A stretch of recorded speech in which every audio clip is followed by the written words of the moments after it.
When I was a kid, I read a book about the world coming to an end. I remember being so scared I didn't dare go to sleep. And in the morning, the sun came out and everything looked so wonderful, I forgot the story. Life was beautiful all over again.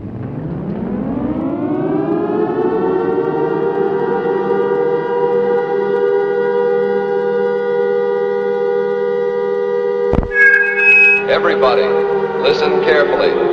The Martians are coming this way. We must evacuate the city. Take food and water and extra clothing with you.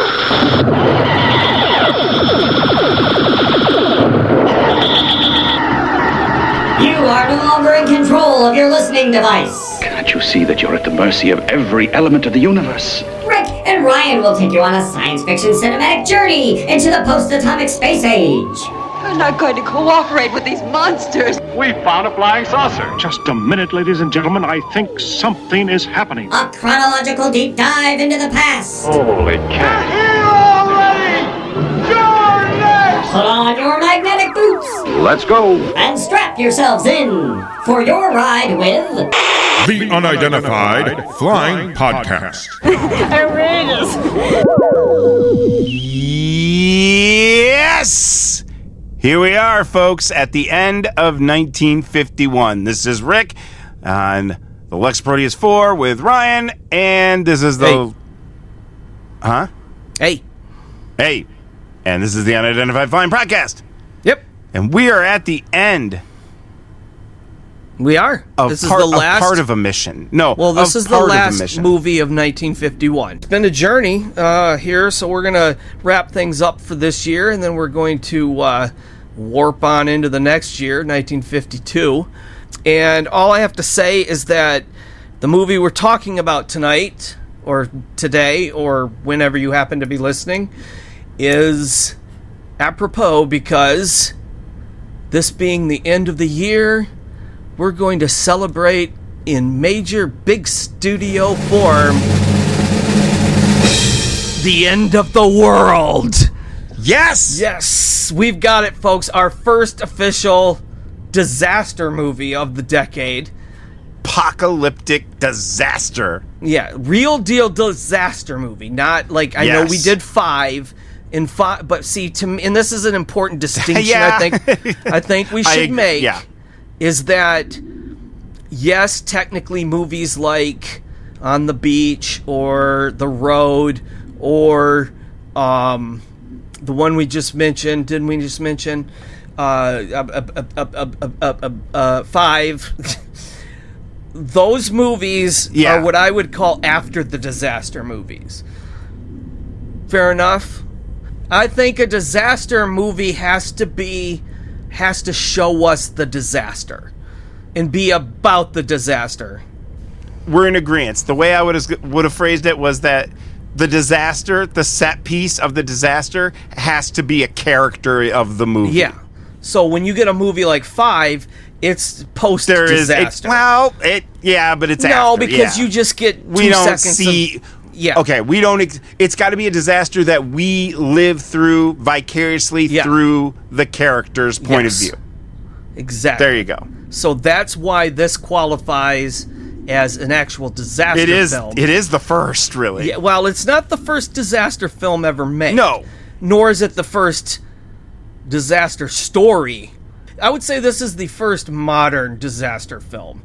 Like, where it set the template of multi-character stories, scale of disaster, and eventual now or never resolution.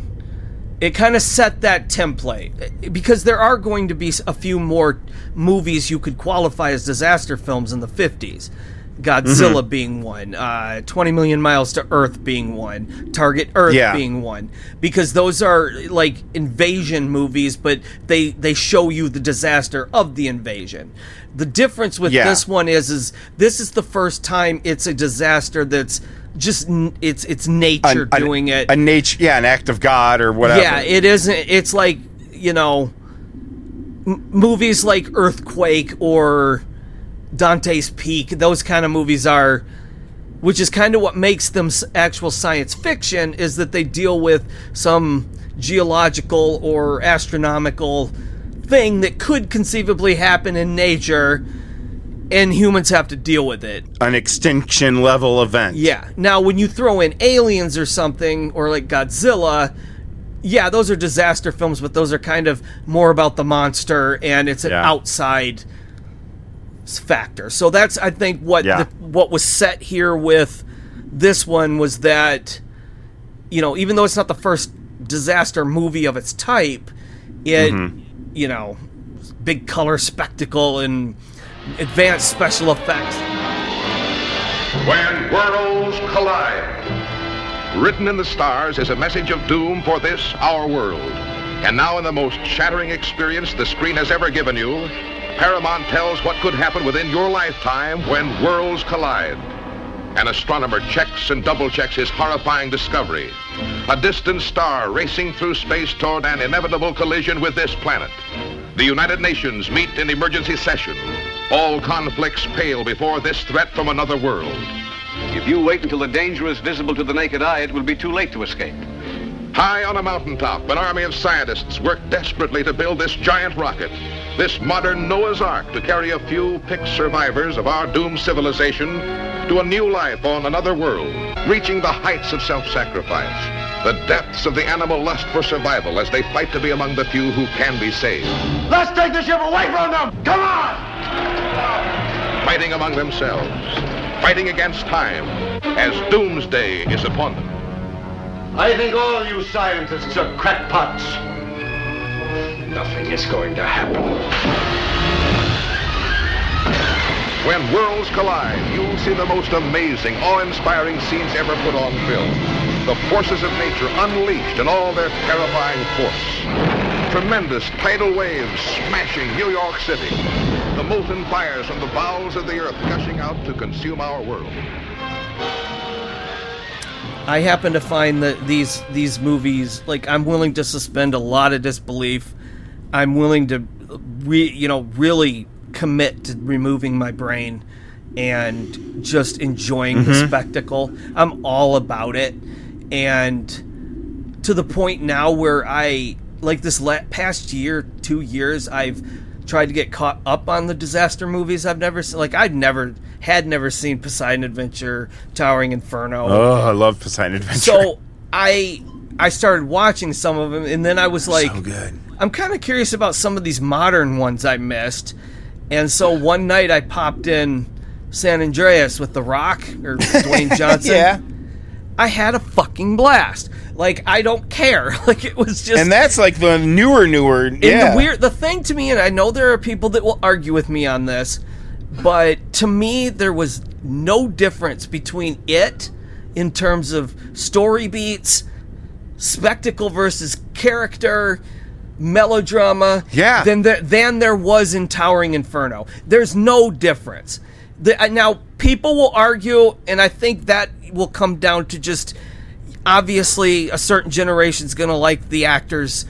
I mean, exactly. You get Paul Newman, you get fucking Steve McQueen, you get all these big names. Jimmy Stewart. Do you prefer them to The Rock and Paul Giamatti? Like, that's just who you're going to have now, which is fine. So don't judge it, but, well, that's new, and they don't have the same class as those old actors. Like, just forget all that, and just... There's not much difference in the DNA strands of these movies throughout the years. I'll bring this up now just because, we'll go into more of how When Worlds Collide is related to Deep Impact, but I watched Deep Impact recently, and you're absolutely right, because, like, even me watching, because I've watched When Worlds Collide a lot lately, so, and then going to Deep Impact, it was very, like, well, I mean, it's not all that discernible, except for, like, because in the 90s, the schmaltz end of this type of story is just as schmaltzy as how they would have been in the 50s. Oh yeah, absolutely. And it's kind of the charm, and I'll admit, Like, I almost got emotional at the end with Robert Duvall flying the ship into the fucking meteor, and I don't care about the guy and his kids and all that stuff, but I almost got into it at the end and I felt that warmth whoosh. I did not produce tears. No tears. All right. Okay? But an awkward breath might have made me speaking go, I might have did, something, but I might have broke. But no, it was kind of this is so cheesy, but yet, there's something about these stories, I think, and it resonates, of course, not to get so real world with it, but I mean, of course, it's watching documentaries on 9/11 and real disasters. We all imagine ourselves, what will we do in that situation? And maybe that's what movies are supposed to do. They're supposed to lie to us into complacency, and just, make me believe that I have a little bit of chance of getting out of a building on fire or a sinking ship because I saw Darren McGavin and Jack Lemmon team up together and rescued people in a sinking airplane. That's the whole point. It gives me hope. That's the whole point of these escapist entertainment, is to help you, to let you live vicariously through circumstances that in real life you would fucking die. So yes. There's no way any of us would be as triumphant, and because everybody else says, oh man, I can't wait till I have to survive the apocalypse. I'm dude, yeah. It's the zombie thing. It's I could survive it all if I but then I think about the real I can't even jog down the street to get my mail, or you know what I mean? I'm and dead. You're talking about if it happens to you in the perfect circumstances. Yeah, where I have a bunch of guns that I don't collect now, but I have them. And I'm sequestered in a high area that I don't live in now, but I hope I do, but none of it's gonna be what happens, Yeah, it's so silly because that's the reason they make movies about specific groups of people and if you look at all those, it's always lucky that they even lived it all and wound up in that place. Yeah. In order to continue on. So don't think the second you get that news alert on your phone that the end is now, that you're going to suddenly become Charlton Heston and Omega Man. Oh my God. Chances are you're not.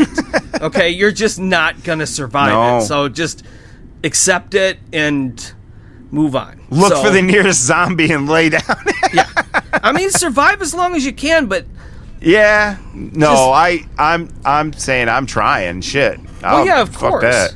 But a lot of it would come down to luck. Yeah, of course. All right, so a little before we get to tonight, before we get to now's movie, we're going to do a brief little history of disaster films because, like I said, this is not the first, and so what we're going to do is establish right here and now what the granddaddy of all disaster stories is, and I'm sure you know this one. This is pretty Can much, I guess? Yeah, where it all began. I would say, because I thought about this, and especially because of Deep Impact, and I thought about it, and it's and this thought did occur to me, so I hope I'm right. It did occur to me, and it hadn't before, that I thought, all these movies all come down to that they're all Noah's Ark. Exactly. Yep. That was it. Noah's Ark is what it would be called under the Judeo-Christian tradition. However, the reason this can be considered a wider-ranging story is that most, or I don't want to say most because I don't know the exact number, but let's say a lot, and I mean a lot of religious traditions share a flood story. Okay, now in some stories it's an ark made of wood. In some stories it's a raft. In other stories it's the back of a giant turtle. Some folks turn that into a religious story. Some just call it myths. So they're all myths. based on something that probably did happen at some point in our prehistory. There was probably a massive flooding event, and our ancestors wrote stories about it. Those stories became myths. The myths, in some cases, became... Those myths became truths. Blah, blah, blah. So, yep. Now, having said that, throughout history, there have been great stories of calamities and disasters and all that. Plays, poems, short stories. We're not going to get into them all. So let's move on to movies. Taking a quick look at the history of the disaster film, it's believed that the earliest one was called Fire, with an exclamation point, made in 1901. And it portrayed a burning house and the firemen who arrived to quench the flames and rescued the inhabitants. So I imagine it was only a couple minutes long, but technically what most consider the first disaster film. Now, throughout the silent era, we did have several. We had one about the Titanic. We had one about Atlantis. We actually had one called The End of the World, a Danish film that came out in 1916 that I actually watched this afternoon in preparation for this episode. Oh. Because it's a film that deals with a comet that is on its way to collide with Earth. And this being 1916, they don't really have any... But in the comet's small enough that like it's only going to affect Europe.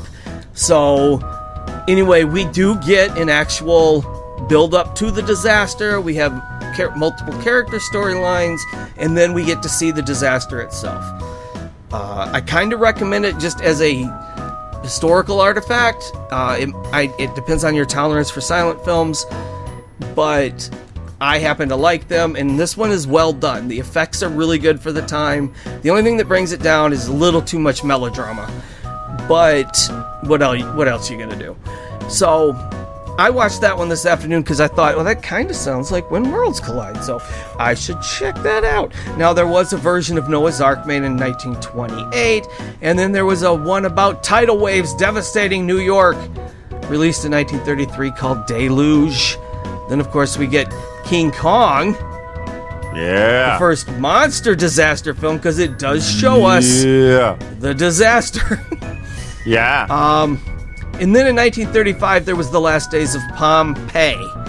So it goes on from there until we get to the Atomic Age, the 1950s, and that is where we are here. So just a little... You have arrived. Catching you up on the history of this You have arrived at the precipice of... Precipice, Rick. Precipice of the year. What? Yeah, I don't right. know. So there we you're go. Here. You've arrived. So tonight's film, When Worlds Collide, released by Paramount Studios. This is a big studio film, Rick. We haven't had a whole lot of those. No. Kind of exciting, just because, at least in the 50s, when they did spend a lot of money on these, it usually pays off. They knew how to do it. Yeah, so I'm not going to, everybody, studio filmmaking. Well, they kind of, they were all right back then. They're still good, yeah. It was released on September 14th, 1951 in the UK, and then later it was released on the 15th of November in the USA wide release. Dang, we had to wait a whole month. Well, a couple months. But it did play at some couple months. Limited release in like New York and somewhere else briefly, and then it went wide in November 15th. So this was kind of the holiday blockbuster, I guess, because seemed like a summer film to me, but I don't know what release criteria and philosophies were back in the 50s as far as big spectacle goes. But as I said, this is our first disaster movie, and who do we have to thank for that? Well, producer George Powell, who we met several episodes ago with Destination Moon. I'm very fond of him. I'm very fond of him. He's fond of him, folks. I am. We also have director Rudolph Mattei, and I'm going to talk in length about director Mate later, because he's kind of an interesting dude and has some interesting credits. Well, actually, I don't know if he's an interesting dude, but he has some very interesting credits, and he is a dude. So, a cinematography dude. No, the director, Rudolph Mate. I thought he was also a cinematographer. Later. So it was written, the screenplay was written by Sidney Boehm, who carved out a decent career as a screenwriter, mostly B movies, crime films, etc., etc. I slipped into Herzog there for a minute. And now it was based on a book called, what do you think the book was called, Rick? Jaws. It was called When Worlds Collide. When Worlds Collide. I knew that. It was actually, it was written by Edward Ballmer and Philip Wiley, and it was first serialized in Blue Book magazine. Blue Book magazine ran from 1905 to 1975, and it was a book. It was a short story book. Okay, so two of the most famous writers to come out of there, FYI, are Agatha Christie and Edgar Rice Burroughs. Never heard of them. Robert Heinlein was also in here. So this was a pretty big deal to be in this, and this is where the story first appeared in Blue Book magazine. It was called When Worlds Collide. They also did write a sequel called After Worlds Collide that was at one point going to be made into a sequel film, but that never happened. But there is a book for it, so if you're curious, check it out. I might someday, because I kind of want to know what they're doing on that weird Valentine card planet they land on in the end. So anyway, we'll get there. We'll get there. It's great. So just let you know that's the source material for this, and we're going to blubba chippa chirpa chirpa while we chirpa. And moving on to editor, we have Arthur P. Schmidt. Arthur P. Schmidt has a pretty fabulous editing resume, Rick. Yeah. Have you heard of Sunset Boulevard? Have you heard of Some Like It Hot? Have you heard of Ace in the Hole? Okay. I have. So he was a Billy Wilder guy, huh? He also did The Blue Dahlia with Alan Ladd and Veronica Lake. So some pretty solid credentials there for an editor. Actually, very true. Yeah. Yeah. We also have music composed by Leith Stevens. Leith Stevens did a lot of great scores. I know he did one of your favorites of all time, it's in there with this War of the Worlds and Destination Move. Destination Move. Destination Move. Destination Move. Destination moving on up. We finally got a piece. So, Destination. But it has the Destination Moon field as well, and it's a hot moment. He's got such urgency to what's going on, so it really is scored well. The way that these kind of movies are eventually. That's just it's the John Williams treatment. It's that kind of scoring, the emotion in the moment. It's cartoon scoring, but it works for these movies. It's just they can't just have carnage and death all the time. Yeah, they are the movies that they have to get as most melodramatic, soap opera-ish that they can while they can. Yeah. They only have about 75 minutes to make you give a shit about any of these people before you wipe them out. Right. So right. Just briefly, because I actually do really like the art/set design in this movie. And just to shout out one of the set decoration, art directors of this movie, was a man by the name of Sam Kummer, and he did the art direction, set design, whatever you want to call it, for Vertigo, Rear Window, nice. Sunset Boulevard, To Catch a Thief, The Man Who Shot Liberty Valance, The Trouble with Harry, Ace in the Hole, Breakfast at Tiffany's. He knew what he was doing. Yeah, so this guy, I'm just telling you, they got some talent on this movie. Career. Yeah, this movie actually is pretty packed in terms of talent. And, of course, we have costumes by the great Edith Head, which... There you go. If you know anything about Icing on fashion, the cake. she's an icon. She literally costumed like 460-something movies. Like, if you watch movies from this era, she's pretty much did the costumes for all of them. I think she won like 200 Academy Awards. So, well, she lived for like 156 years. Yeah. And she's brilliant. She's great.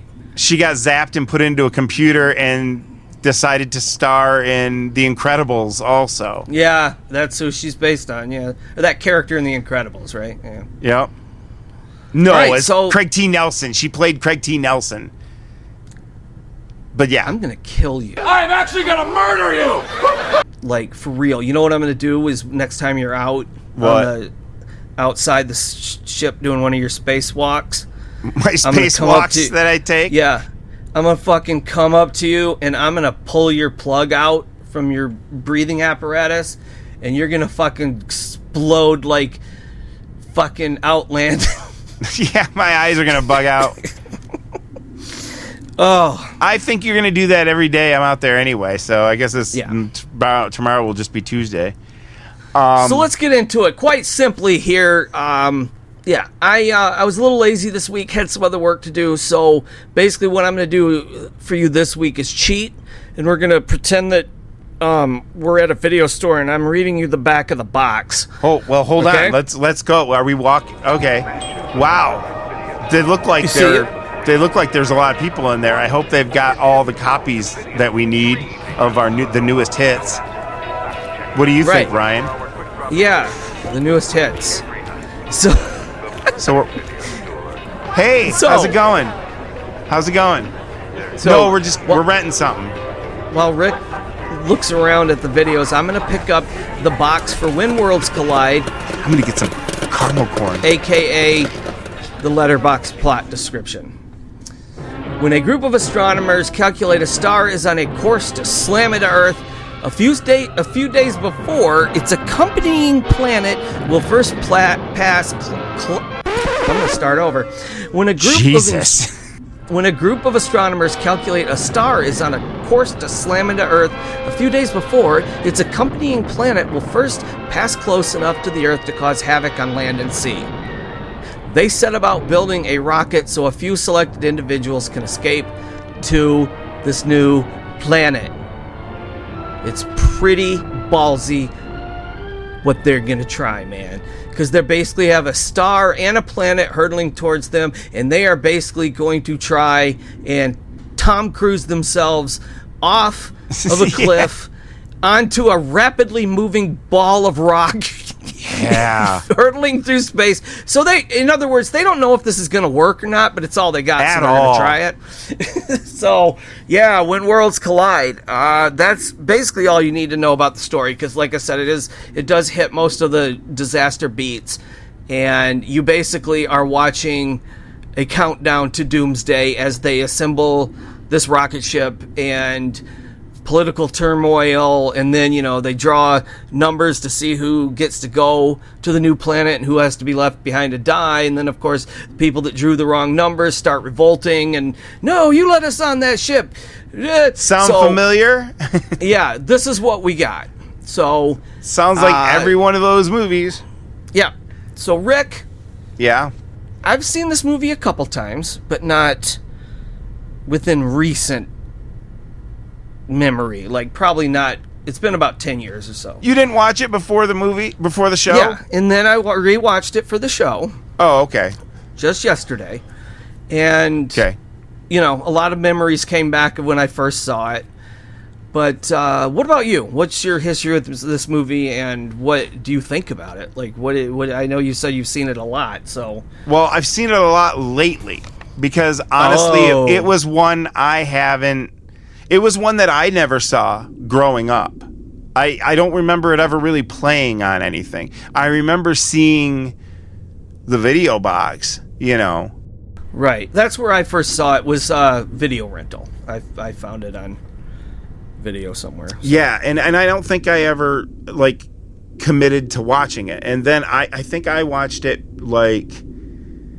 Oh, yeah. I know exactly when. I watched it like 2 years ago because I was actually going to Planet Fitness and working out more, and I was wearing earbuds, and I watched one day walking, and I did the first time I did Earth When Worlds Collide was on my phone while on the treadmill walking with my earbuds in, and I watched the whole movie that way.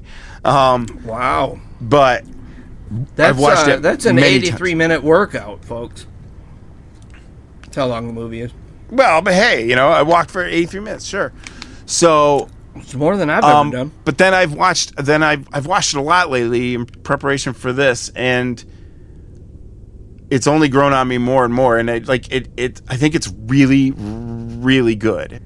The way we're kind of introduced to the main character.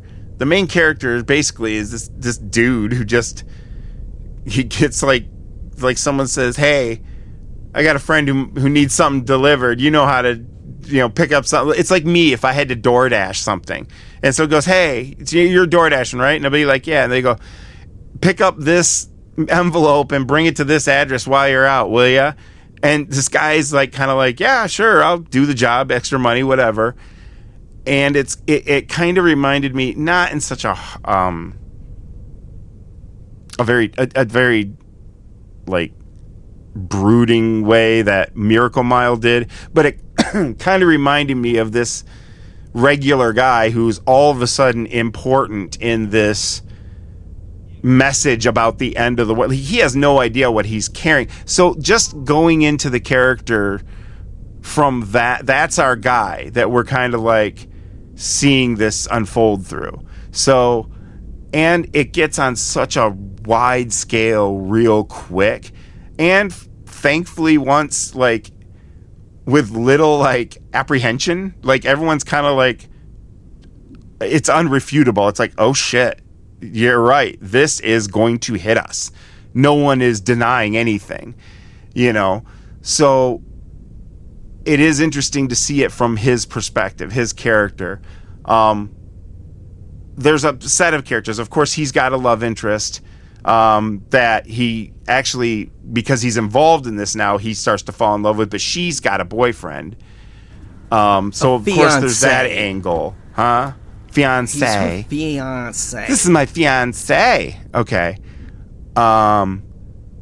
So, of course, they strike up. And here's the thing. They're likable characters, and there's good moments with their love triangle that they have. But I will say it is the moments that bog the movie down. But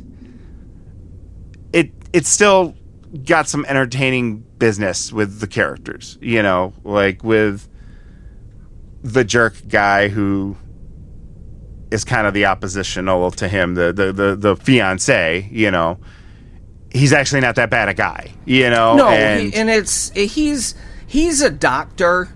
And he's a doctor. And she's like an important scientist. Yeah. And so they've kind of already got their ticket to ride.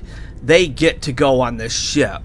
Because what you're talking about, how is this sort of normal guy that was just this delivery guy, but then finds out what he was delivering. He's like, well, shit, what do I do now? So he just kind of hangs around to help. And as he's helping, he falls in love with this woman, but he knows she's gets to go, and he's not needed. Like, there's nothing value. He keeps saying, I have nothing of value to help start this new world. Look, Stargazer, I don't figure in this new world. For the past couple of months, you and I have been telling recruits that the few who will make the trip will be needed in the new world. Scientists like you, your father, Tony, farmers and mechanics. You have things to offer, but you won't be needing aerial taxi drivers for another 100 years. Dad promised me that... Dad said we'd need you. Thanks, but Noah would have turned down my application fast. But Dave... I'm not applying for this trip. Use a little arithmetic. The ship's cargo's limited. Every pound will count.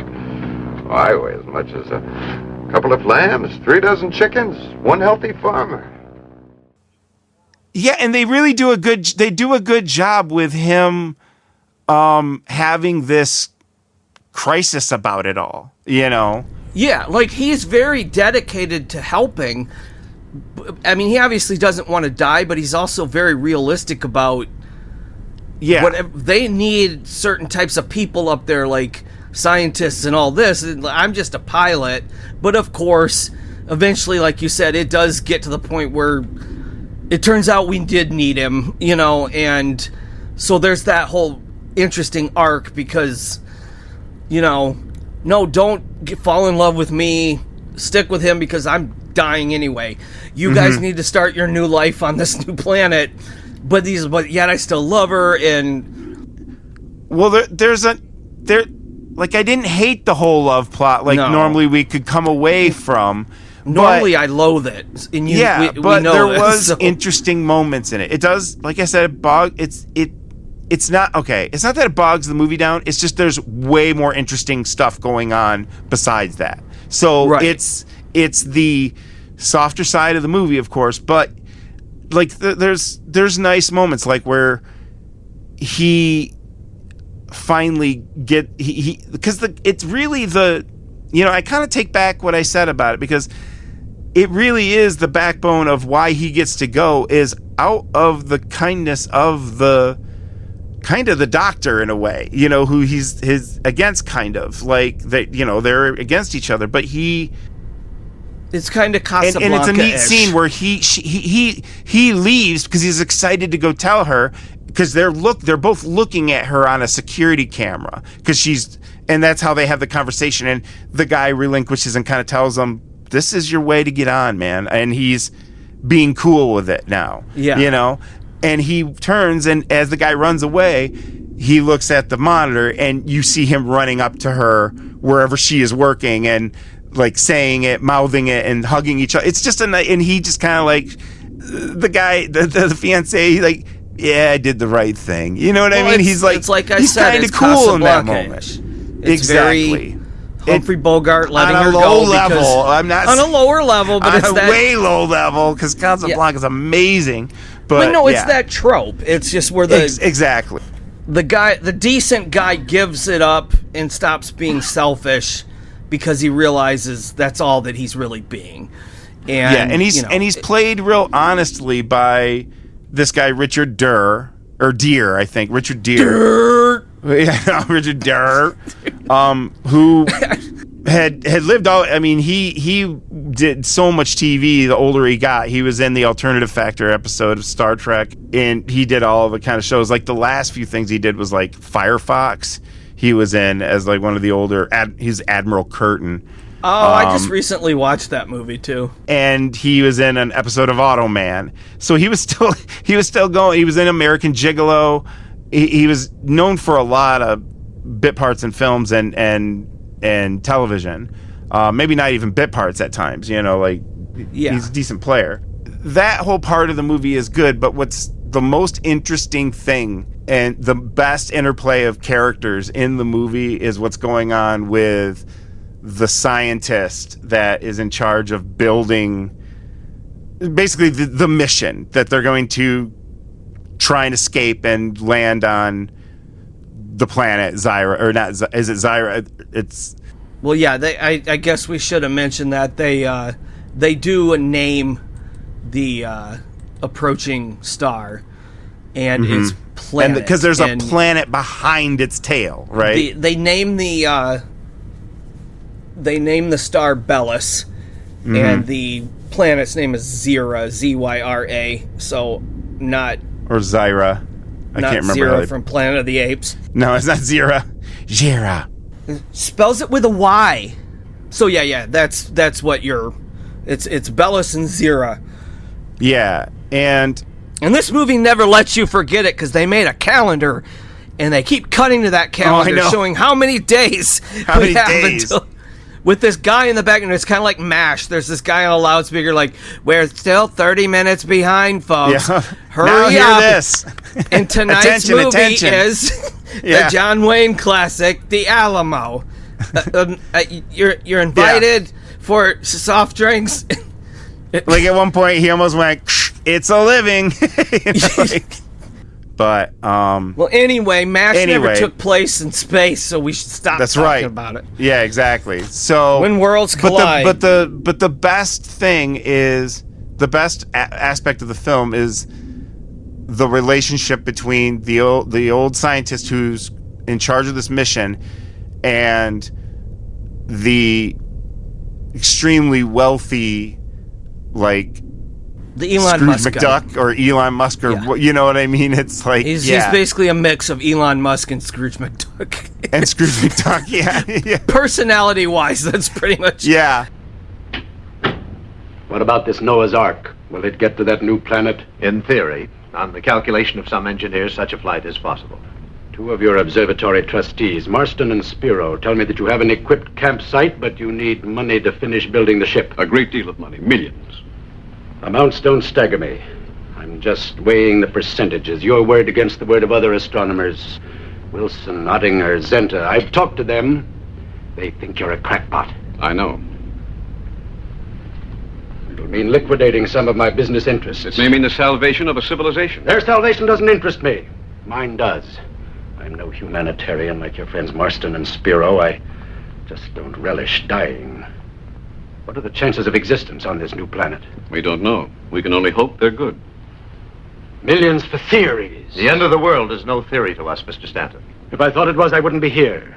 I don't care about your salvation. I care about mine. I care about me lucky I care about me lucky coin. Yeah. And he's this old. No, he's obviously handicapped. He's sitting in a wheelchair through the whole movie, but he is just he's the bastard of this movie. Like, and he's so good.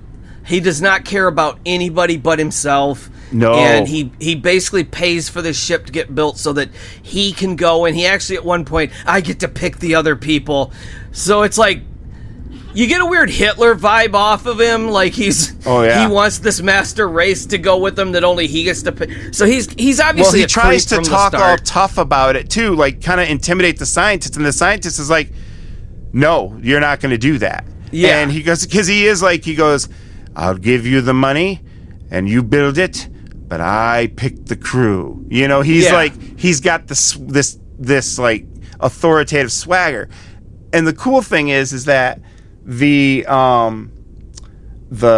scientist, played by Larry Keating, he just doesn't budge. He's like the man of principle and whatnot. And there's really good dialogue between them. And that, you know, how at first he approached it like, you know, I'll give you the money and I picked the crew, you know, and he wouldn't budge. And then like the next time he's like, well, then I picked he gets frustrated, and then he's like, well, then this. And he's like, no deal. It's not that way. He keeps trying to haggle with him your money for your life. Like he whittles him down, and there's this good moment where he just looks at him, because it's quiet for a while, and he starts to, like he's gonna leave, and then he just looks back at him and just goes, I can't refuse. And it was like he gave it, and he goes, he just says, build it, you know. It's like, but like he had to succeed, because there was no way. I mean, he can't win this. Yeah. The guy who plays the rich, you know, bastard is John Hoyt, who made an appearance in our other episode where I said he was really good in, was it Lost Continent, right? Yes. Yeah, yes, I believe Lost so. Continent. Yeah. And Ryan, under his breath, said, because I said he's amazing in Earth Versus, and I think you said something like, but he's not in this or something. You made a disparaging remark against John Hoyt. I think it's unfair. Okay. Because I stand by what I said. I was saying at that time, I think he's very, very good in this movie. Anyway, he's great in this movie. We can scratch all that. No, he's great in this movie. He's so good in this movie. John Hoyt. He was. We brought him up in previous episode with Lost Continent, and he was also, of course, the original Doctor on Star Trek that was in the pilot. And Dr. Boyce is he's good in that pilot. So he's this might be his best role. He's so memorable in this movie, I think. Oh, this is I hated him, but he just is very good at it. He's despicable from start to finish, and it's and when you get an act, because it's hard to play that and still be captivating. Hammy. No, in order to really ask an audience to watch a despicable character, I think you need an actor who can make them infinitely fascinating to watch. But we can't help but we can't help but like and respect a intelligent villain. Yeah. We just can't. So when we get a good performance like this, because I would say, not that he's like this, because they aren't, it's not like the two performances are alike, but there is a stare or a look of conviction in the eyes, and the way dialogue is said and the way his appearance is, that is not all that unlike how Christoph Waltz was, kind of electrifying right away as a villain, a delicious villain. Yeah. If you can hold the ship to this curve, we will be able to meet her orbit and run on a parallel. The fuel will last much longer with less cargo. Why risk our necks by taking so many people? You and that chair weigh 186 pounds. That's worth a lot of fuel, Mr. Stanton. Would you like to donate that weight? No more than you want to donate your life or your daughter's. I paid for finishing this ship. Without me, you would have been wiped out with the rest of the world. Before you opened your pocketbook, you tried to make this a personal enterprise, a private rocket ship for your own special use. This project was started by real humanitarians, by Marston and Spiro. They gave their money with no strings attached. You're not here under any special license. You're always shouting for facts, not theories. Well, remember these facts. Our chance of reaching the new world is as thin as your chance of ever becoming a humanitarian. If we do make it, will there be a place to land? Will the air be fit to breathe? Will there be water, vegetable life? Men and women here have been praying for God's help and guidance. Not your kind of hypocritical praying, but the kind that comes from deep inside a man. Because he's also, it's kind of the Cooper syndrome. He's also right a lot of times in the movie about certain things. So it is this struggle against these two intellects with the science, and you can parallel it to a lot of the times we've gone through over the last decades or so, a couple decades, but it's very much this, the good of the many versus the one that's trying to dictate and the needs of the few. Exactly. And it's very well done between them. They've got well-written dialogue, and there's a lot of questions raised, because he's right is in a way it still can be looked at political in a way, because he's saying he's got a very different opinion of what's your plan for when things start to go down? That will put an end to the newspapers calling me a lunatic. Stanton's folly. With time running out on them, they'll wish they had a fleet of Stanton's follies. No. They admit our calculations on Zyra and Bellis are correct.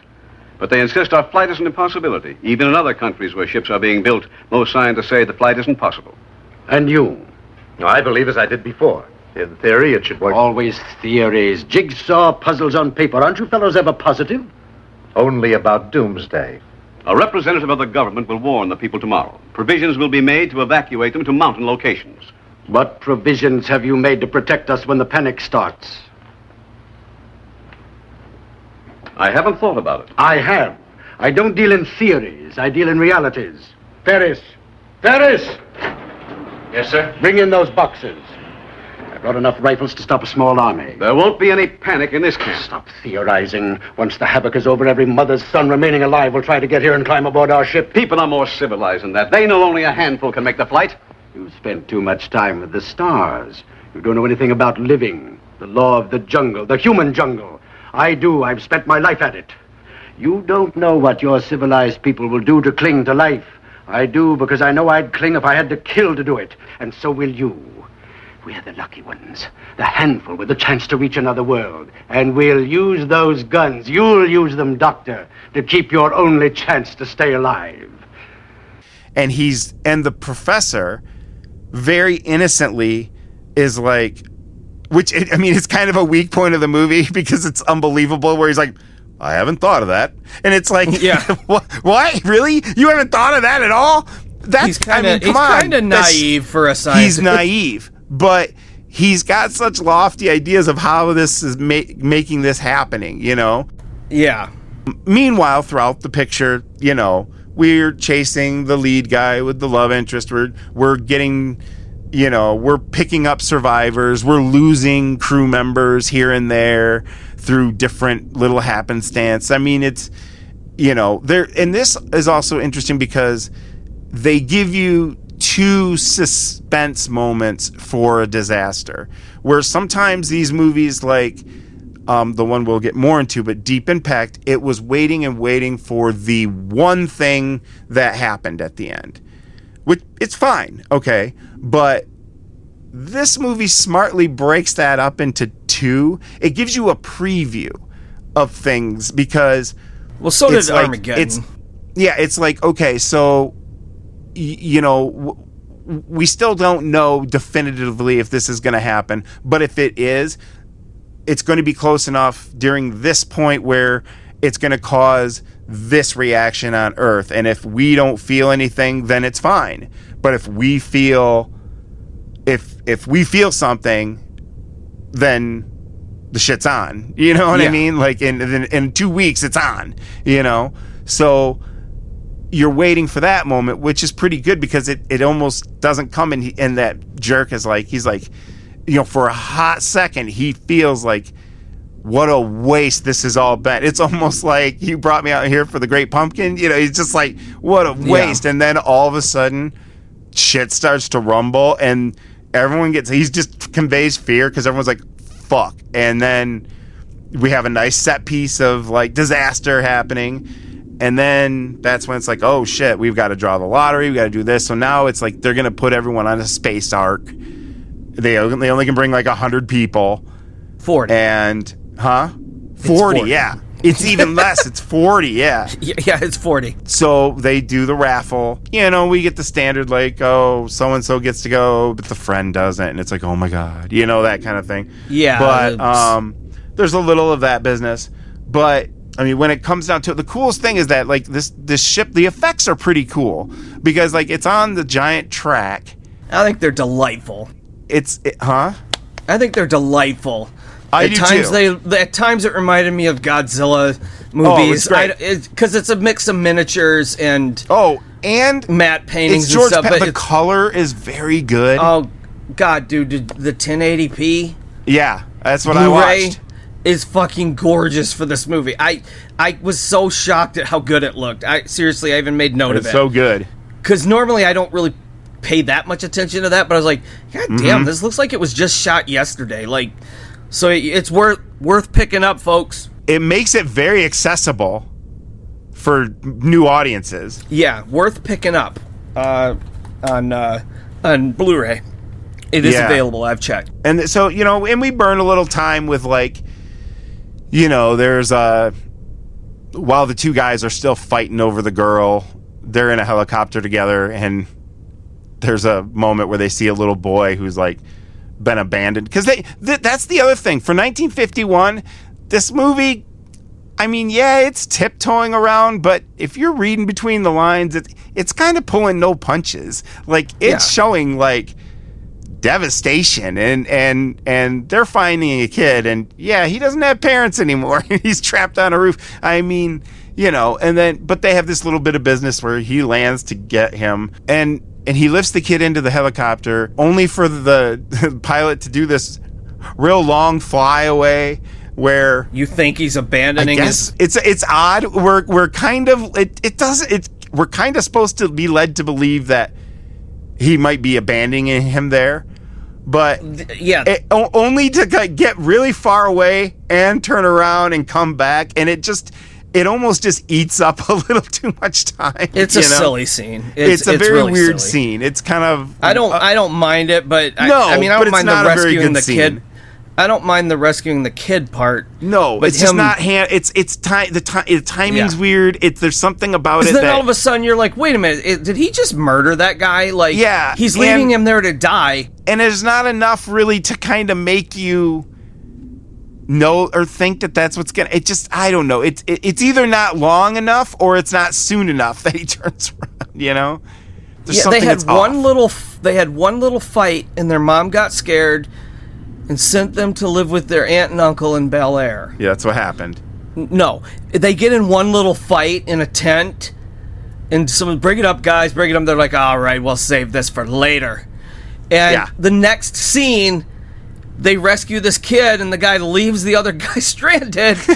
And so it's a weird choice in the movie where you're like, seriously, after that one little fight, you're going to kill this guy? Like you said, he comes back, and they even make a joke like, I thought that later was now. I thought you were cashing that in. That's what I'm saying. We're supposed to get it at that point. They've decided to let it go, and they've bonded. It's something. It's clunky. It's the clunkiest just weird. part of the movie, and I kind of don't think it should have been in the movie. Yeah, it's totally the clunky, weird part. So, but then after that, we of course, they decide that we've got this orphaned kid. He gets to come with us. Automatically. He gets to pass. We're saving. We're not going to kill a kid. Not only that, they then up it one more by having the little kid find a pregnant puppy or a pregnant dog. Yeah.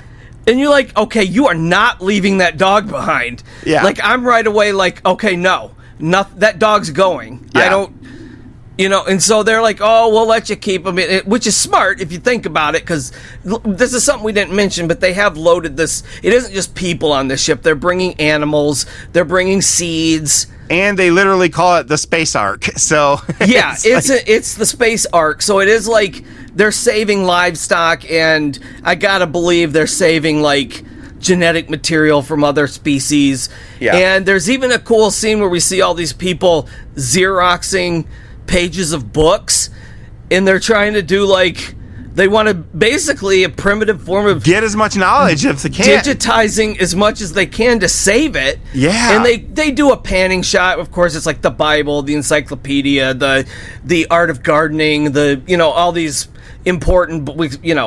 I'm wondering if they included other religious texts, but otherwise, you guys, when you get there, if that's the only religion you're gonna have, it's gonna be weird.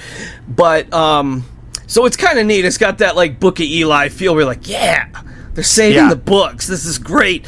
And so yeah, they do let the kid bring the dog, and it's adorable. And yes, the dog lives, and it even gives birth to puppies, because I guess the launch, they were like, no, get these things out of here, because she just gives birth in the immediately mid-flight.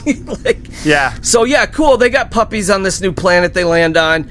Spoiler alert, they make it. I want to say one thing that I was going to finish there, and because we have to bring it up again. But the neat thing about this is that basically it's like half of a roller coaster track that goes straight up. So the idea is they get the speed going down, and then they go up, and that's what launches them, in towards space. But the cool thing is you can buy. Went down the rabbit hole, and you can buy there's model kits of the Jupiter on a track like that. It's kind of dope. So yeah, it's kind of cool. Anyway, go ahead. Sorry. No, that's it. So yeah, for those of you worried, the puppies live. Aww. It's for such a doom and gloom movie, it does end on a somewhat positive note. Which honestly, I'm not gonna lie, it really made me want to read the second book, because I kind of want to know what now. Because another thing we should mention is while they never show this, they do mention that rocket ships are being built in other countries. So we do kind of get the feeling that it isn't just these guys landing on the planet. That maybe there's people of color coming, hopefully. Sure, I wasn't going to bring that up, but yes. Unfortunately, there's a whole lot of white in this movie that's being saved. Hopefully that's what that means, Yeah. So I like to think that there were several more of these rockets, and it was like some Battlestar Galactica shit, and they got off there and populated this new planet, and that's what I'm wondering if happens in the book. Like, I did not know until researching this movie that there even was a sequel, but I'm really intrigued to read the fucking sequel because I love how that planet looks when they land on it. It looks like an old religious painting. Yeah, it almost looks like Yeah, it's so bizarre. Like, at first you think it's like cloth cutouts stuck on another, a cloth back like we had to do in preschool. And but in the weird thing is as because they do a pan shot from their faces out into the landscape they're looking at, and it's this beautiful, like, looks like an album cover for Asia, one of their albums. Yeah. Like, it's just because there's fucking it's the basically band, a prog, not the continent. yeah, but it's kind of like a prog rock wet dream because not only is it all like weird and wispy and alien and cloudy looking, but there's also pyramids for no reason, and then other man-made structures that you're like, whoa, wait a minute here. Huge sparkling river, and you expect that some dude with like one of those Geddy Lee basses to come out and start singing about the planet. What do they call those double fretboards? I don't know what they call those. Slap at the bass, mama. Slapping the bass, mama. There you go. Slap at that bass, mama. I slap at that bass. I don't know. The double bass. He plays that double bass where he can do both at the same time, and so he comes we out. are the priests of when worlds collide. And it's because this is what it's like when worlds collide. It should like be Rush. Power Mad. No, I think Rush dropped the ball, and they should have fucking did a whole concept album about Bellis and when worlds collide. Yeah, but they can't. Well, like Neil's dead. Like I'd watch a whole movie about ELO Time, that whole album. Yeah, give me that movie. So, but yeah, no, it's hot. It's a hot looking planet, and I'll say this: I don't know. I was trying to think if there was anything that was being reused from Destination Moon as far as effect shots, because it is kind of the same looking ship, but yet I would say everything kind of looks like topped off in this movie because and the it's slick. So I don't think the crash is because the approach of it cutting through the clouds where behind was clearly like a wall, like, I mean, it's a set, but like a miniature thing, you know what I mean? But the way it comes through the clouds and the way it crashes is actually pretty good, and like the effects they're really decent, for their time, this movie, it has to be said, even just taking into account for its time, it has some of the best special effects of that era. And it does try to deliver it at the end. Like we don't just escape it and instantly get to the planet. Like, it's kind of cool. There's a few minutes there where they're starting to wake up and be like, okay, and then because they have to still steer around shit, so it's like, and you're seeing the people in the crew, and at the same time, they do show Earth, like, they insinuate burning Earth up, burning up. So, after that, and it's funny because I'm getting this out of something that only is 40 seconds of the movie, but I extracted the vibe from it, but it kind of makes me feel a little lost in space for a hot minute there, like, sure, because we can start landing on planets, and that, so it has that appeal, like, okay, this is our crew. Again, like, you want to do the sequel, like, it almost is one of those movies that I'll say ends where it's like, okay, here's where open title, let's start now. This is where it begins. I mean, I'm fine with the ending we get, but honestly, but it does leave you wanting more. This movie deserved a sequel. Like, it really did. I wish they had done a follow-up because it really begs for one, because it does play like the first part of a longer movie, and God knows if they made this today, they would have just combined both of them and it'd be 3 hours long, and I would have been, fuck yeah, let's go. But I don't know. I just think the ending, for what it is, though, setting aside some of the weird biblical allusions they throw in, but and there's also the heavy-handed Noah's Ark imagery, and they keep calling back to it. So obviously it was the 50s, so they probably... Well, they open with a Bible verse and choral music and everything. So, right away, it's definitely... they're showing their cards. Yeah. It sounds good when Paul Frees is saying it. Yeah, when Paul Frees is saying, like, all that dialogue, like... Yeah. It's the best. So, the only thing this movie... I mean, the only thing they didn't do, and by the time you get to the end, they just should have, and that's one of them should just let a dove out and, hope it brings back an olive branch, because it was so obviously Noah's Ark. It's like, but you may not get that because you weren't raised. I'm getting the context of it. Yes, Rick, I really enjoyed this movie too. I remember really enjoying it when I saw it as a younger lad, and throughout the years I've never gone back to it and been disappointed. I may have been... This is probably the most critical viewing of it I did, because at this point I've seen it enough times to, like... Yeah, emotionally I responded to this movie. It's great. It's fun. And that's fine. But I wanted to... I always try to be a little critical, because I don't ever like to...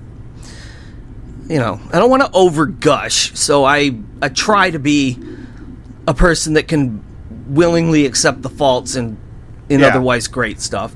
So... Anyway, just to run down a few things I love it.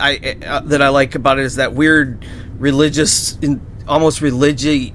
It's almost religious-like newsreel montage in the middle of it with all the papers flying, and they're like in the voiceover is real apocalyptic, and you get it just, and there's all these people praying, and it's just I love that shit. Like anytime they do that in movies, I always, love when they start cutting to the other countries to see what they're doing. And so there's that. As I said, I think the effects in this, while obviously of their time, are absolutely fucking delightful. I love it. And again, the set design is, as we mentioned, those guys are pretty heavy hitters. So it, puppies. And we haven't even said much about, there's a fair level of destruction of flood footage and all this stuff in the cities and those effect shots, those are actually pretty good. Yeah, I think there was a bit of stock footage mixed in here and there, but sure, but overall, it was very impressive. It's a lot of good miniature stuff, especially in Blu-ray. It looked amazing. I can't get, and I noticed, strangely enough, noticed it most in the just intimate character scenes, where it's wow, this is crystal clear. The effect shots are always going to be a little fuzzier from back then, so you're not expecting it to be as crystal clear. Yeah, but even those look great in this. My favorite is they have this angle where you see the side of the ship slightly tilted up to the sky, and they cut to it during, somewhat it's almost like an extended montage where they show them building, they show the calendar dates being ripped off, they show the count, how close we're getting, and then every once in a while they just cut to the striking shot of the side of the ship, and above it you see the planet just coming getting bigger, and they do it. The editing is so good because it times it out where you're like, oh damn, it's there, it's just a constant reminder of what we're dealing with. Yeah, they're actually paying attention to the lighting too, because by the time it's the last day, what's kind of sweet is that you're seeing the weird colored of clouds in the sky and shit starting to get weird, and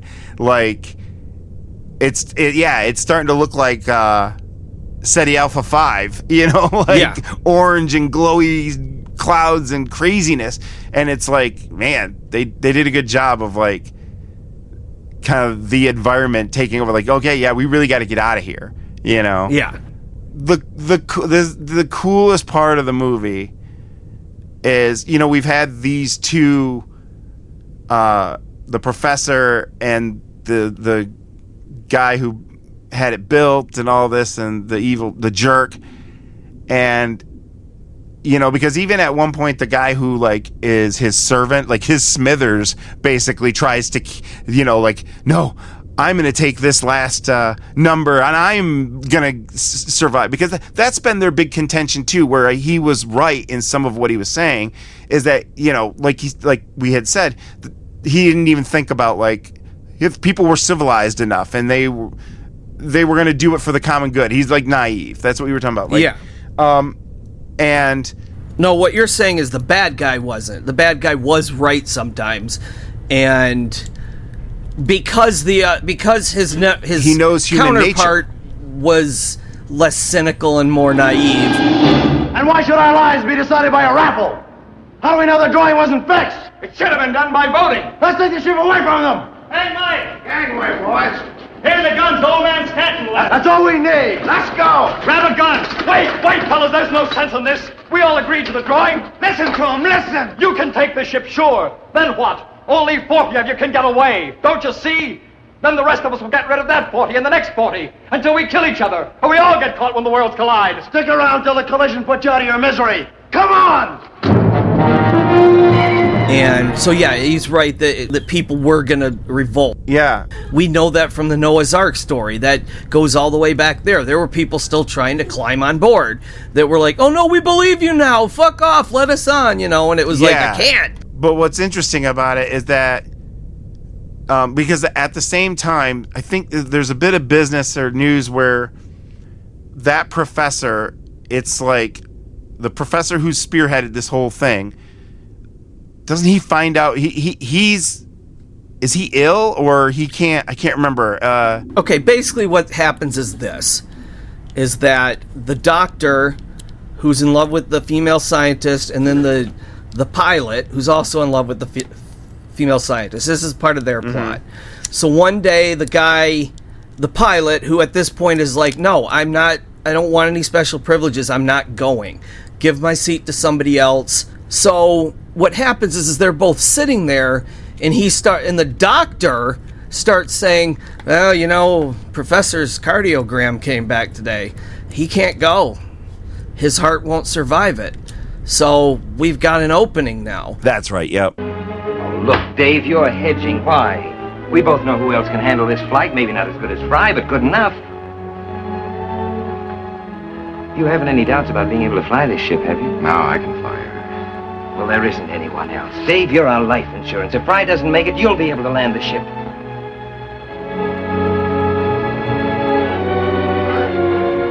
For months, I've tried to find a legitimate reason to go along. I never could. Maybe things were meant to happen this way. You diagnose it any way you want. All I know is I feel a lot easier not having to tell Fry the news about himself. But you get the feeling that, because then all of a sudden at the end, as they're blasting off, when they finally wake up after 0G whatever, he looks at them and he's like, you made that cardiogram story up for me, didn't you? Oh, that's right. And he goes, yeah. And at first I didn't get that, but then I realized why. And I'm going to let you continue on with this, but it's because I firmly believe the doctor and the professor plotted that together because the professor knew he wasn't going to go. No, it's totally the best part of the movie, and it's because, like, the doctor, like, he's the guy in the wheelchair, the asshole is like, push me up, come on, because meanwhile, the camp of people that are there, they're like, fuck this, let's get the guns, because now they're gonna storm, and the professor sees this and he goes, You were right, Mr. Stanton. You're a better judge of people than I am. Henry on board. Oh, Henry! What are you doing? Stop him! We're the extra fuel they might need, Stanton. The new world isn't for us. It's for the young. And I thought this was interesting because as it's taking off, he, like, the guy in the wheelchair, because it's a big fuck you moment to him. You know what I mean? It's like, oh shit, he's not letting him on board. You know, he's gonna totally jack him over. It's awesome. Hence why I said it was probably a plan then, wasn't it?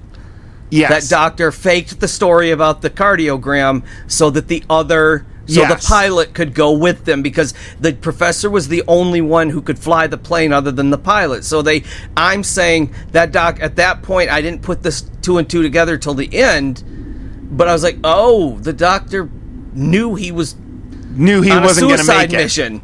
So they made that all up, and it made it even cooler to me when he's like, he just looks at that guy, like you said, he says, you were right, people better than me, and it says something like, that's why we don't belong on this new world. Yeah. And it just goes into, like you said, a great fuck you moment where this guy's basically committing suicide in order to keep this really bad element from polluting this new world. Polluting the new world, and the fact that he's in a wheelchair, so there's that helplessness that guy has for this person, and to have him holding him back like, fuck you ain't going nowhere. You know what I mean? Like, I genuinely like this movie. I think I'm not going to go so far as to say it's to use my favorite comparison, but I'm not going to say it's one of the pillars on which this decade stands, but I think it deserves its place in the next tier. Like, this is one of the good ones. It may not be one of the best ones, but it is one of the good ones. Yes, and I can't see anybody not enjoying it if they are in the right frame of mind. Obviously, compared to modern disaster films like this, it's maybe a little slow moving and clunky, but it's entertaining as hell. And like you said, even the stuff that I normally turn my nose up at, like the love triangles and stuff, it didn't bother me this time. It works, and especially the payoff at the end. It's like, okay, yeah, it wasn't in there for no reason. It was just, it's a good payoff. It actually served as a plot device to move the story at times. Yeah, that's what I was trying to say. So it actually makes sense, Yeah. It served the story rather than the story having to serve it. Yeah, being shoehorned it wasn't in shoved there, in. It was made realistic, that it had merit of why it was happening. And it does all this in like a remarkable 90 minutes or so. You know what I mean? It's like 83 minutes. It really gives a lot for its runtime. Yeah, and I think, just kind of going back now, because I do want to talk about the director, just kind of going back, is you can tell this crew behind the scenes knows what they're doing. They know that within their budget, they know how to make things look cool. They know how to edit for tension. They know how to keep the story beats from going on too long. They're great at building the tension at the end, and so I think this is all handled very well. And I think that might be to do with the fact that the director Rudolph Mattei, he actually comes from a cinematography background.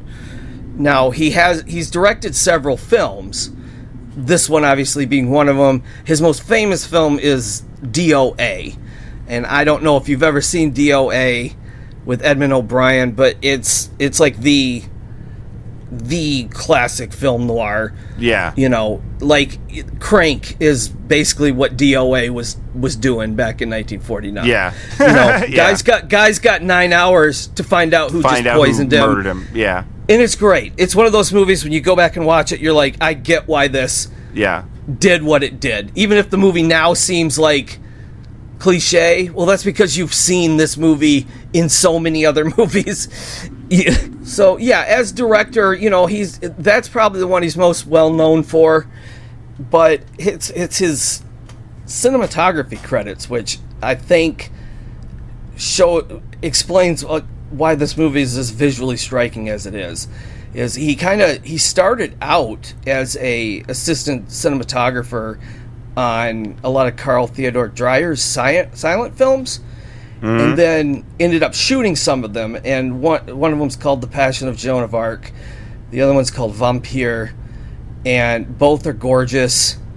And then, if you want good examples of silent films, those are just, I guess it's just knowing he shot those. I'm like, oh, okay, wow.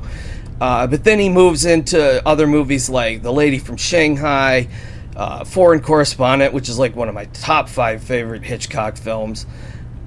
He did Dodsworth. He did The Pride of the Yankees, Sahara. Like, he's shot some very, very interesting movies, and he's more well known for being a cinematographer. But I guess my point was I think it shows in his directing on this movie, at least, because he at least knows how to make the movie look good and let everybody else shine. Yeah, because it's all played really well. Everyone's performance seems like there was attention to every moment of the movie. It's one of those, like, when someone comes along and it's like someone who's really good makes one. It's like, oh, I think it all works really well. And that's it. And that's, I just think he knew how to tell the story in a real visual way. And that's kind of why when I realized, well, he started out in silent film, it's like, so he knows how to, especially in Germany at that time, those are some of the most beautiful silent films ever made. Like, they knew what they were doing. And so I was like, it just was really cool to me that he, that was kind of his history with the craft, and then looking at him as a director. Yeah, because he's already kind of an older man at this point now, directing this movie. He's probably in his like 60s or something. He died in 1964, so this would have been towards the end of his life. And I don't know what he only lived to be 68, so he did pass a little young, but still. Or 66, sorry. But Rudolph Mattei, he's interesting fella, at least from a cinematography standpoint, because I honestly, other than DOA, I haven't really seen any of his other movies, so what I've seen of his I like, so it's just, when you look at his directing credits, they're a lot of lower budget B movies, so I'm like, oh, seems like they might have had more faith in this guy and given him some bigger movies like after this one, but I don't know. Yeah.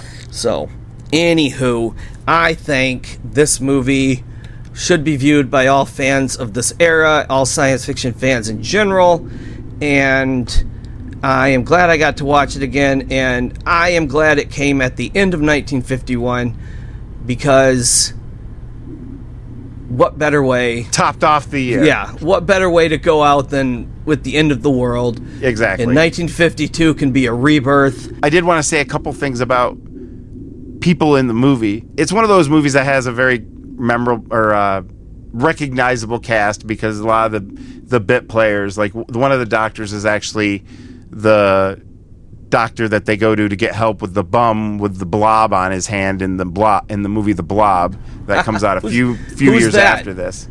Who's that? And that was what?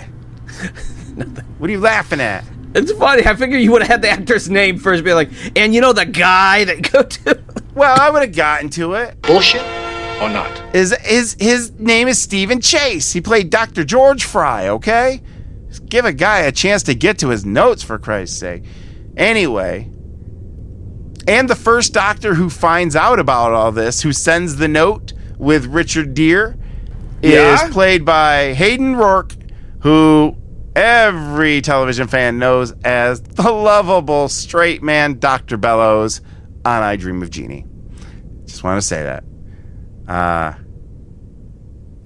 a bunch of other people are pretty, recognizable too. Great story. Compelling and rich. So, this has got to win at least the special effects awards at the Oscars, right? In fact, I'm pretty sure I know there's clips out there. I've seen clips.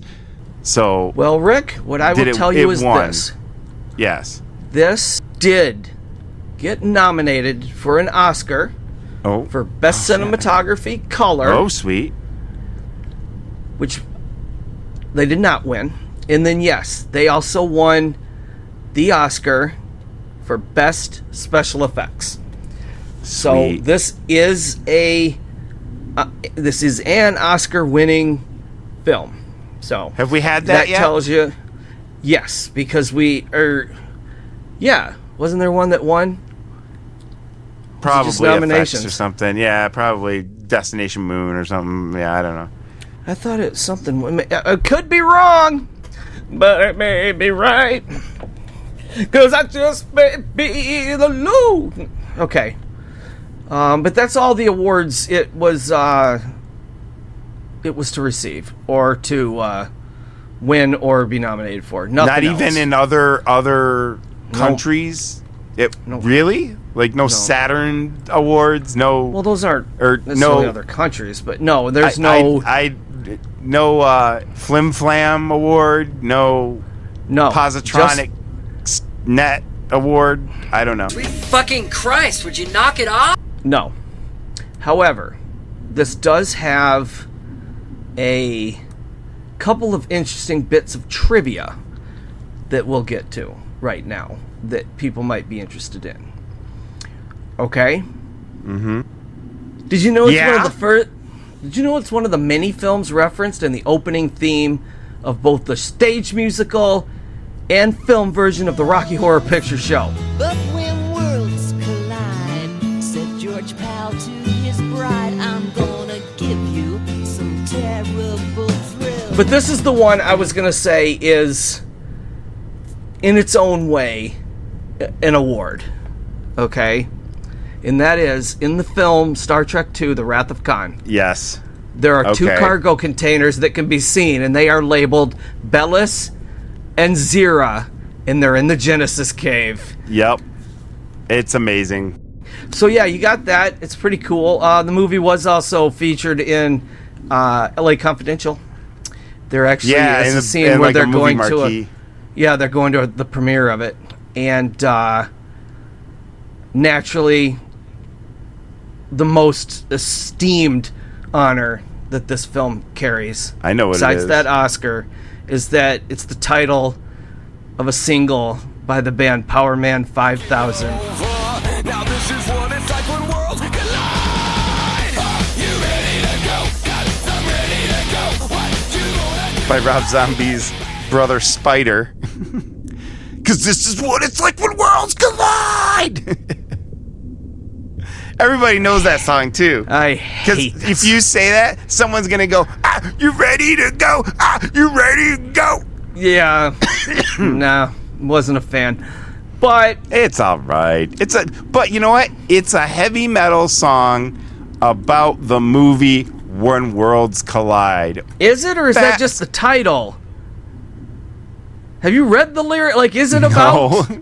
Okay, but so it was because this says it's just the title. Dragula doesn't mention the monsters, but we know what it's about with Rob Zombie. So, right. I think we know this is about Worlds Collide. Bullshit? Or not? Maybe it's all from the inside of the mind of the douche. Yeah, jerk. the douche Jerk. Guy. Right. John Hoyt. LaBouche. Maybe in his mind, it's like, whatever happened to this guy order? What it's like when worlds collide. That's what's going on in his head. Lord. That's why he's so pissed. That's why he's angry. Because he's got that song in the stained version of, the disturbed version of Sound of Silence constantly on rotation in his head. That, I would seriously I would sell out my own family and country if that was the torture they used on me. To make me listen to that on a loop. Oh, it's horrible. Both those songs. I don't like it. But anyway, here's the last bit of trivia before we get into. My old friend, I come to talk with you again. Shut up! Because as Rick mentioned before, no. we were going to discuss this. Deep Impact, which came out in 1998, directed by Mimi Leder, produced through DreamWorks Pictures. I think it was their third or fourth they had released. Because it wasn't The Peacemaker the first, right? And that was her movie too, wasn't it? Yeah, that was her movie, The Peacemaker, and then I remember they did Mouse Hunt, and then I think there was one other Mouse one. Hunt.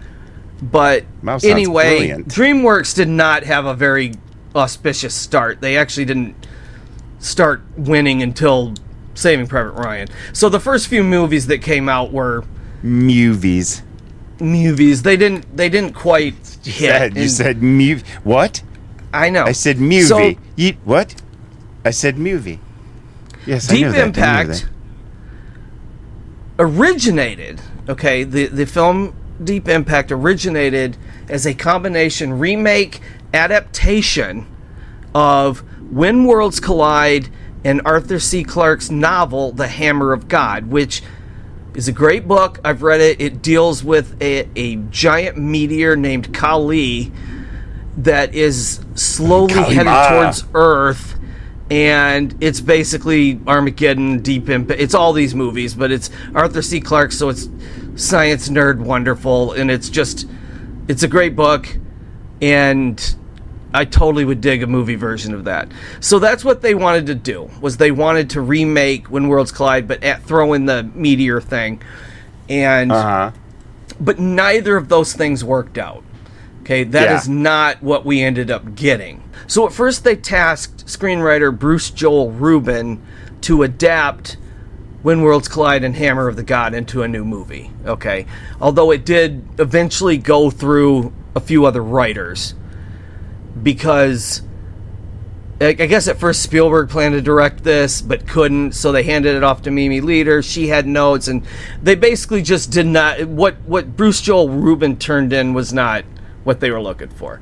Now, interesting thing about Bruce Joel Rubin is he was like the biggest deal for a hot minute in the early 90s, because he became known for his sort of spiritually inclined, mystical type screenplays. For Jacob's Ladder, he did Ghost, and then he did My Life with Michael Keaton and Nicole Kidman. Tearjerker that I had to watch with my mom on Christmas Day one time at the theater. Blowing her. I'm like, why did you want to come see this on Christmas? Whatever.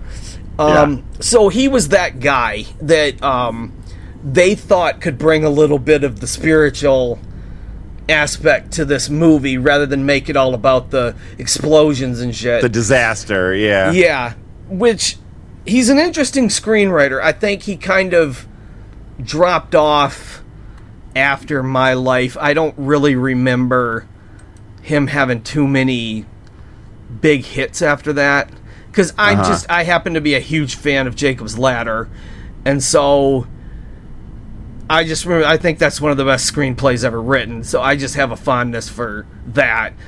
But he also wrote Brainstorm, Deadly Friend, Sleeping with the Enemy, and then it looks like which kind of became an archetype movie of its own. Sleeping with the Enemy, it seemed like that was the first in the run of those kinds of movies. Now, some of these he did, there are other writers credited on them, and in some of them he's uncredited.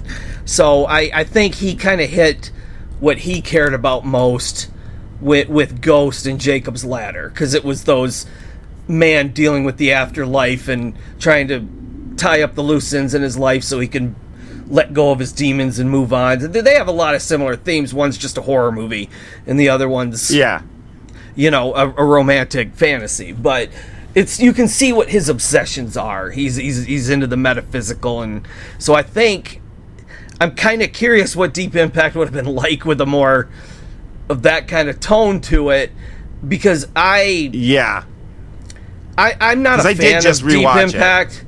Yeah, I actually saw it for the first time like about a year ago, and I didn't hate it. I didn't hate it at all, but I don't think it's very good either.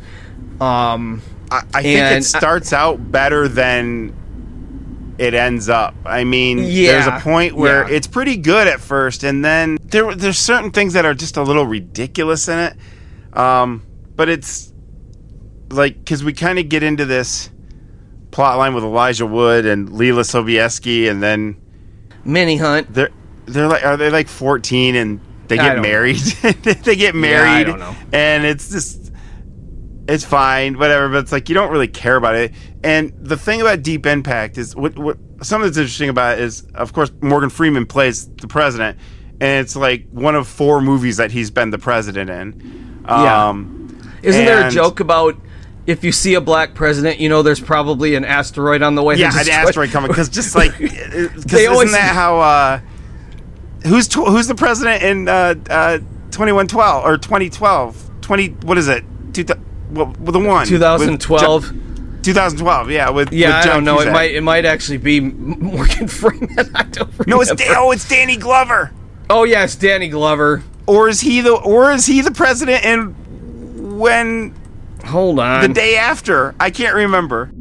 You know, they get a lot from that. You know, there's this whole arc about kind of the lead character of the movie is Téa Leoni.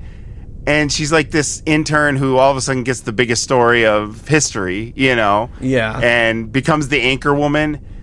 And we're kind of supposed to care about her life with her awesome parents, played by Maximilian Schell. And I think is it Judy Greer, or it's not Judy Greer. Yeah, Danny Glover is the president. And they have a black president in Idiocracy, Deep Impact, The Fifth Element.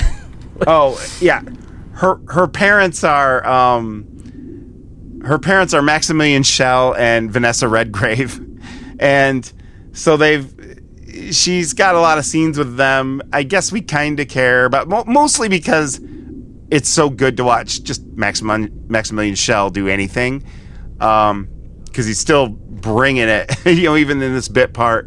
But Téa Leoni herself is like, I kept thinking of this as like, because she's now the face of this whole tragedy and the anchor woman, she's the most flattest anchor woman ever. Like, yeah, she's not interesting at all. She's not exciting. Like, she does not seem like she seems miscast. She seems miscast big time. She does.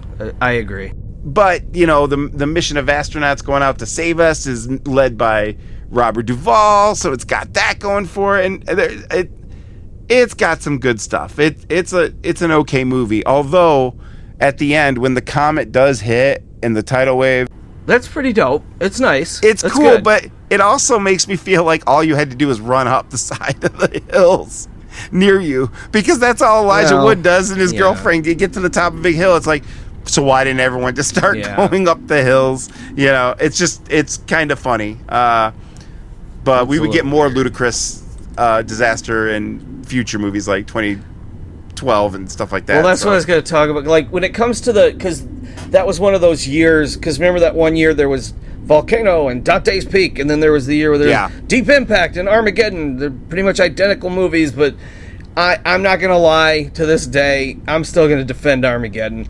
because it is so... I mean, if you want over-the-top, brain not needed nonsense, you can't go wrong I've with never Armageddon. Maybe I've seen it once all the way through. I never cared, but maybe it's time I go back to Armageddon. Oh, it's not. I'm not saying it's great. It's just... I know. It's got if you just look at it as like, well, what do you want? Because it's going to be what giant I asteroid want from a movie like that. Yeah. It's like, what is it you want? Like, and especially if I like Dante's Peak and everything else. Like, it's weird like, that's the one I'm staying away from. Yeah, I've stayed away from all these years. It's just another disaster movie, and it just doesn't ever let up, and it's no less hokier than fucking Airport 2 or whatever that one. I mean, they're just... Well, I get it. The more ridiculous they are, sometimes the better. So how many stars? Let's get down to the issue here. I am going to give When Worlds Collide 3.5 stars. I do not think it's quite a 4-star movie, because I do think there are a few clunky things about it, and just some datedness of it that I think kind of mars it a little bit. But 3.5 is still pretty good. Like I'm saying, it's still in the conversation about the good ones. Yes. You're not going to go wrong with this movie. It's just, I almost wish it had been longer. But so no, I'm comfortable with saying 3.5 stars. Well, honestly, in my mind, I thought about it before you said it. So, but I'm giving it 4. Okay. But solid 4. All right. It's not great, but it's very good. Good. It's really good. It's just really good. Great. It's like a $40 steakhouse as opposed to an $80 steakhouse, but it's still a $40 steakhouse. It's not Steak and Shake where they're trying to convince you you're having a steak of some sort, but fuck no. Steak and Shake. No, it's not a steak, but this is a good. This is not Ponderosa either. I would say this is a darn good Mr. Sheldy's. Wow. Okay. You heard it here first, folks. You heard it. You heard it. You heard it. That's what you heard, is what you just heard. What the hell did you just say? So, Rick, guess what? Yeah. What? This doesn't happen very often on this podcast. But this one's actually got a really good rating. First of all, I'll tell you the audience score. And this is out of 2,500 plus ratings. Okay? Not bad. It's got a 63%. So that's good. Especially like a movie this old. It's a D-. No, not as far as that it is. many ratings and how long ago it is. But let's not worry about the audience rating. Okay. Because critic rating, based on 27 reviews, 81%. Give me a hell yeah! That sounds right. Yeah. So this might be one of the... I would imagine, I haven't checked, but I would imagine Day the Earth Stood Still and The Thing have got to be up there too, as far as these movies go. So it does show you that we're not the only ones. This is rather liked and critically acclaimed. It's a classic. It's a classic title. Yeah. There's a Spookadicka Billy Spider Rob Zombie song. It's got pedigree. Yeah, so it's pretty good. But yes, as I did mention, we mentioned early on, there is a sequel called After Worlds Collide. It's a book, but it does follow this one up. Like, it's a direct sequel. So George Pal did want to make that movie. However, due to the fact that his film Conquest of Space was a box office failure in 1955, and because producer Burgess Meredith had declining health at the time. So I guess Burgess Meredith was going to be in it, or was producing it. And this is when? This is around 1955. So basically what it comes down to Burgess is... Meredith hung on for a good 40 years after that. Yeah, I know. I don't know. All I'm saying is Paramount said, no, fuck it. Yeah. They got pissed off at him and Burgess Meredith and said it's not happening. So, unfortunately, we don't get to see where... So he was producing it. That's wild. This goes. And it's got to be like an angel on your shoulder, see? And if you ever get hurt and you feel that you're going down, this little angel is going to whisper in your ear. He's going to say, "Get up, you son of a bitch! Because Mickey loves you." Yeah, I think I mentioned this before too, but When Worlds Collide is available on physical media on Blu-ray from Paramount. It's gorgeous. It's attractive. It's intelligent. It's everything you want out of a Blu-ray. I would recommend it. And, of course, it is streaming, Rick.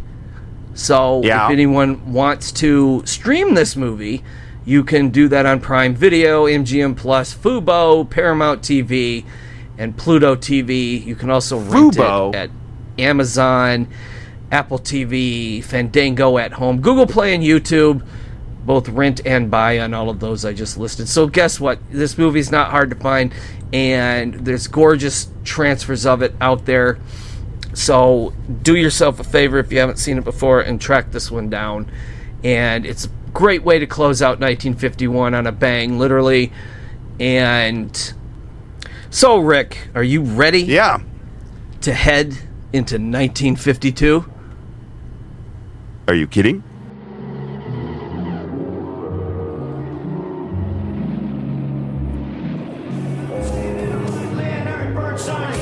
What's his name? Herman Munster Motorcade, birthday party Cheetos, pogo sticks and lemonade, you symbiotic stupid jerks, that's right, Flanders, I am talking about you!